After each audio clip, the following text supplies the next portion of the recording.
이 새벽 우리에게 주신 하나님 말씀은 역대상 13장 1절에서 14절까지의 말씀입니다.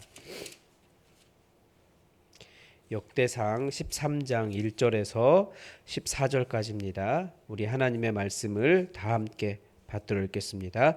다윗이 천부장과 백부장 곧 모든 지휘관과 더불어 의논하고 다윗이 이스라엘의 온 회중에게 이르되 만일 너희가 좋게 여기고 또 우리의 하나님 여호와께로 말미암았으면 우리가 이스라엘 온 땅에 남아 있는 우리 형제와 또 초원이 딸린 성읍에 사는 제사장과 레위 사람에게 전령을 보내 그들을 우리에게로 모이게 하고 우리가 우리 하나님의 궤를 우리에게로 옮겨오자. 사울 때에는 우리가 궤 앞에서 묻지 아니하였느니라 하매 뭇 백성의 눈이 이 일을 좋게 여김으로 온 회중이 그대로 행하겠다 한지라.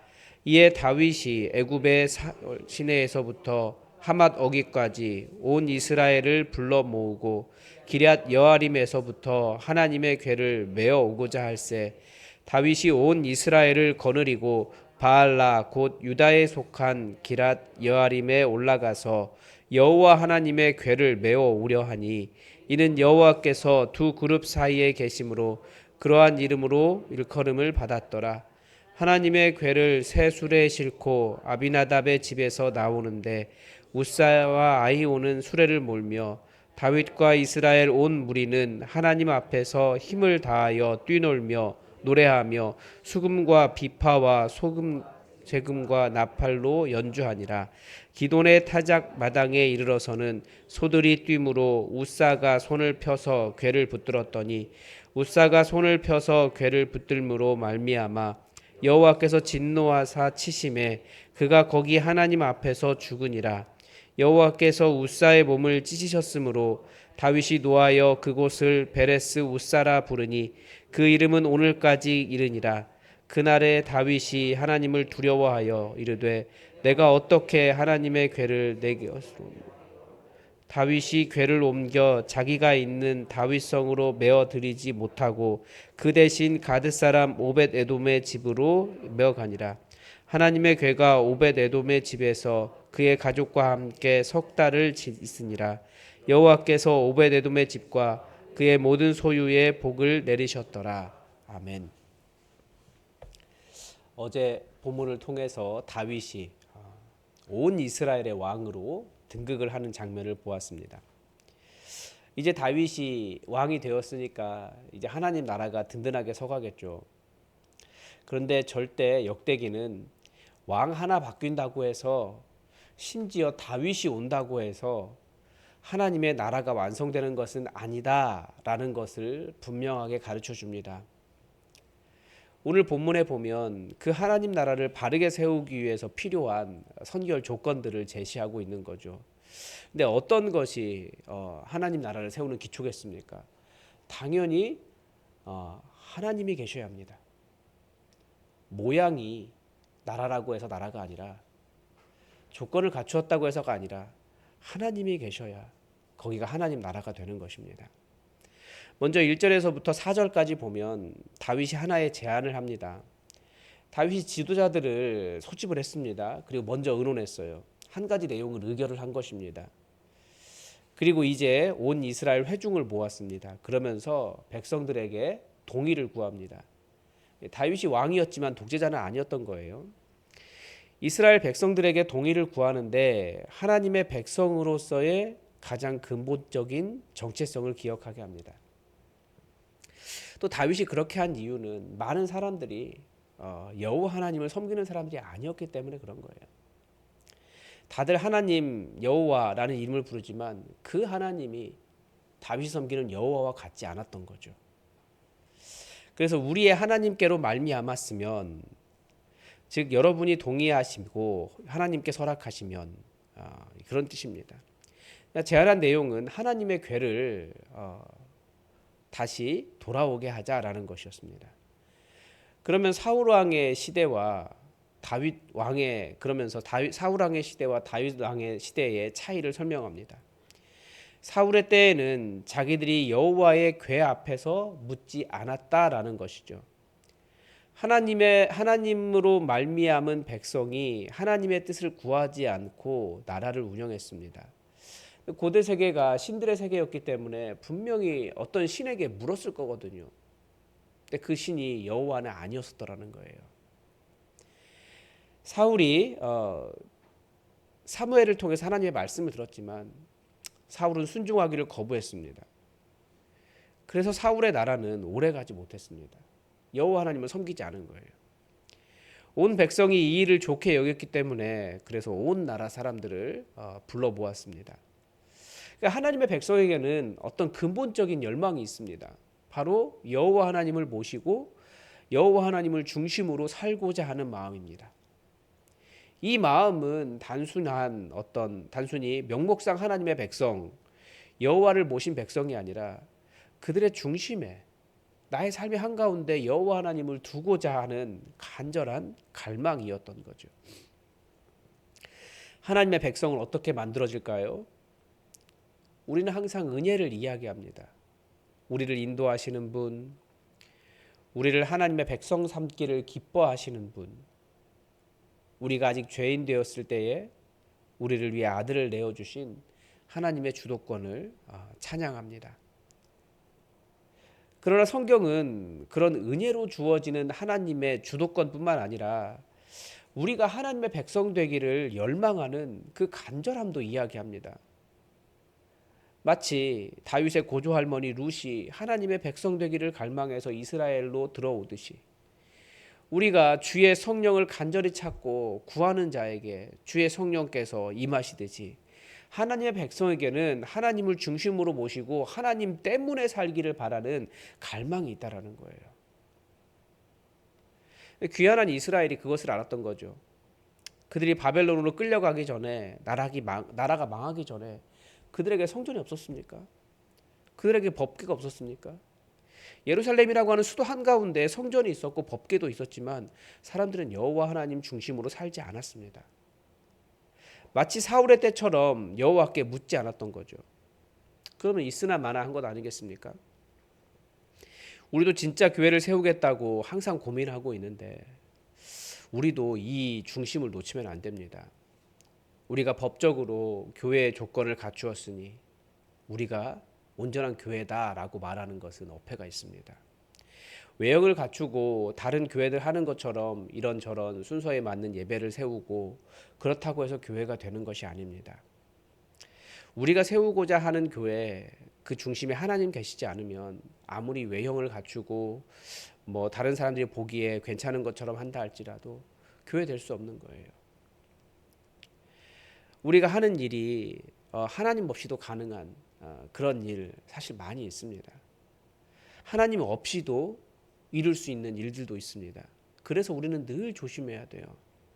바르게 제대로 하려고 할수록 여호와 하나님이라고 하는 중심을 놓치지 말아야 합니다. 그런 면에서 우리 교회는 기도가 살아있는 교회가 되어야 합니다. 기도하면서 하나님의 뜻을 구하고 하나님께서 열어주시는 길을 찾아가고 기도하면서 하나님의 능력 의지하고 내 능력이 아니라 하나님께서 일하시는 성령의 충만한 그런 교회를 우리가 세워가야 되는 거죠. 하나님께서 말씀하지 않으시면 혹은 하나님께서 말씀하실 때 하나님께서 인도하시는 길을 걷겠다는 하나님의 중심성과 하나님의 인도하심이 살아있는 교회가 되기를 우리가 기억해야 됩니다. 그리고 그런데 다윗과 이제 온 백성이 한 마음으로 여호와 하나님의 그 법궤를 모시고자 했습니다. 그래서 기럇 여아림에서 법궤를 모셔왔습니다. 지난 20여 년 동안 산골에 처박아 두고 누구도 기억하지 않았던 이 귀한 법궤를 어떻게든 정성스럽게 모셔오려고 했던 거예요. 그래서 사람들이 어떻게 했습니까? 먼저 하나님의 궤를 실을 새 수레를 만들었습니다. 하나님 법궤니까 얼마나 소중하게 만들었겠습니까? 그리고 가장 정성스럽게 준비한 소가 끌게 했을 것입니다. 아마 베세메스를 기억한다면 아마 그 수레를 매보지 않은 그런 소가 끌게 했겠죠. 사람들은 궤 앞에서 힘을 다하여 뛰놀며 노래하며 수금과 비파와 소고와 재금과 나팔로 연주했습니다. 그러니까 온 이스라엘이 다 모여서 이 행사를 하고 있으니까 아마 가장 성대하고 그 다윗 왕조가 활짝 열리는 대규모 행진이었을 것 같아요. 그런데 기돈의 타작마당에 이르자 수레를 맨 소들이 날뛰기 시작했다 이렇게 되어 있습니다. 그러자 괴가 수레를 몰던 웃사가 괴가 떨어질까봐 손을 펴서 괴를 붙잡았습니다. 그런데 여호와 하나님께서 웃사에게 진노하셔서 웃사가 거기에서 죽었습니다. 다윗이 진노해서 그곳을 베레스 웃사다라고 불렀는데, 그러니까 어떤 이유인지는 모르지만 이렇게 베레스가 찢겨서 죽은 거예요. 대체 무엇이 문제였을까요? 우리는 이 이야기를 잘 알고 있습니다. 우선 율법에 하나님의 궤는 제사장들이 매도록 했습니다. 그러니까 이렇게 법궤를 매는 법이 있는데 왜 수레를 실었을까 한번 생각해 봐야 됩니다. 이 모습이 그 지역에 오래 전부터 신을 옮기는 방법이었습니다. 이사야서에서도 그 모습이 기록되어 있는데, 고대는 도시 국가들이었기 때문에 강력한 도시 국가의 신이 그 나라의 주신이 됩니다. 왕권을 강화할 때나 신년 축제나 명절에 강력한 도시의 신상을 수도로 가져오는 행진을 했습니다. 그러니까 그 모습만 그대로 본다면 그 당시 그 다윗이 왕이 되었으니 이제 자신의 왕권을 강화하는데 하나님을 사용한 것일 수도 있다 이렇게도 볼 수 있는데, 그것보다도 그 이사야서에 보면 그 움직이지도 못하는 우상을 옮기느라 짐승이 고생이 많다라고 풍자하잖아요.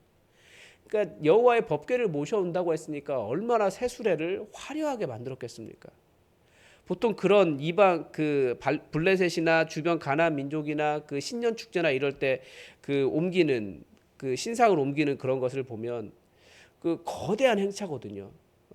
그 고대 옛날 이야기 디오니소스 행진 뭐 이런 거 생각해 보면 엄청나게 큰 바위 옮겨오는 거예요. 엄청나게 큰 나무 우상 옮겨오는 겁니다. 그러니까 여호와의 궤를 옮기는데 아마 새수레 만든 것이 굉장히 화려했을 것 같아요.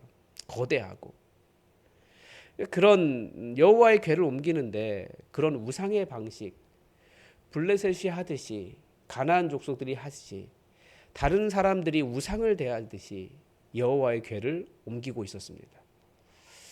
하나님은 아무리 정성을 다한다고 할지라도 하나님이 너무나 위대하신 분이시지만, 하나님은 가장 위대하신 분이지만 가장 겸손하신 하나님이신 것 같아요.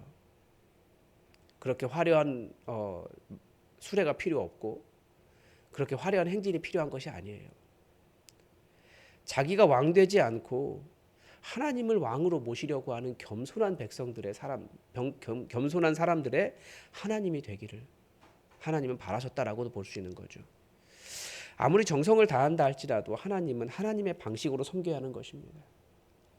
어떻게 하는 것이 하나님의 방식으로 섬기는 것이겠습니까? 우리는 세상이 옳다고 하는 방식이 교회에서도 옳다라고 생각하는 것들이 많이 있습니다.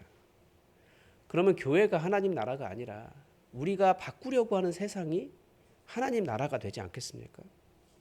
우리가 조심해야 돼요. 우리가 그런 문화 속에 살고 있기 때문에 그것이 옳다, 우리의 습관처럼 속으로 들어와 있지만, 어떻게든지 하나님의 방식이 무엇인가, 하나님께서 원하시는 것이 무엇인가, 우리 하나님은 어떤 분이신가 끊임없이 말씀해서 길을 찾지 않으면 어느 순간 세상이 하나님 나라처럼 우리 안에 각인이 되는 것입니다. 그 옳지 않은 방법들이 화려하고 좋고 옳은 것처럼 보인 거예요. 사람들의 눈에 인정받기 위해서가 아니라 하나님께 인정받기 위한 섬김이 있어야 하나님 나라가 됩니다. 이를 위해서 모양이 아니라 하나님께서 원하시는 방식을 말씀 속에서 잘 배워가야 합니다. 그래서 오늘도 우리는 성령님을 사모합니다. 여러분, 우리에게 주의 영을 부어달라고, 성령으로 세례 베풀어달라고 기도하십시오. 내 방식이 아니라 성령께서 인도하시고, 우리도 초대교회처럼 그 사도들처럼 성령님께서 말씀하시는 그 음성을 들으며 움직이고, 우리 중심에 성령님께서 계시기 때문에, 오신다고 하셨기 때문에 그렇게 우리 중심에 하나님이 계시기를 우리가 사모하며 살았으면 좋겠습니다. 그래서 오늘도 세상이 옳다고 말하는 세상의 정의가 하나님 나라가 아니라 하나님의 말씀이 하나님 나라로 제대로 변하는, 그래서 내가 그렇게 변하고 우리 교회가 변하고 내 주변이 하나님의 나라가 이 세상을 변화시키는 그런 믿음의 삶, 하나님의 나라를 살아갈 수 있기를 주님의 이름으로 부탁을 드립니다. 오늘도 하나님의 뜻이 우리에게 이루어지기를 주기도문으로 기도하겠습니다. 하늘에 계신 우리 아버지, 아버지의 이름을 거룩하게 하시며 아버지의 나라가 오게 하시며 아버지의 뜻이 하늘에서와 같이 땅에서도 이루어지게 하소서. 오늘 우리에게 일용할 양식을 주시고 우리가 우리에게 잘못한 사람을 용서하여 준 것 같이 우리 죄를 용서하여 주시고 우리를 시험에 빠지지 않게 하시고 악에서 구하소서. 나라와 권능과 영광이 영원히 아버지의 것입니다. 아멘.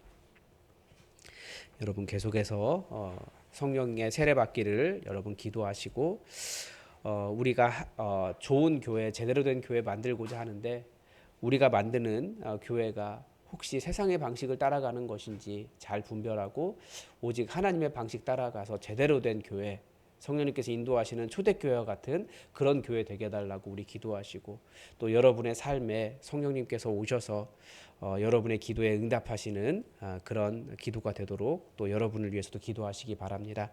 다 함께 기도하겠습니다.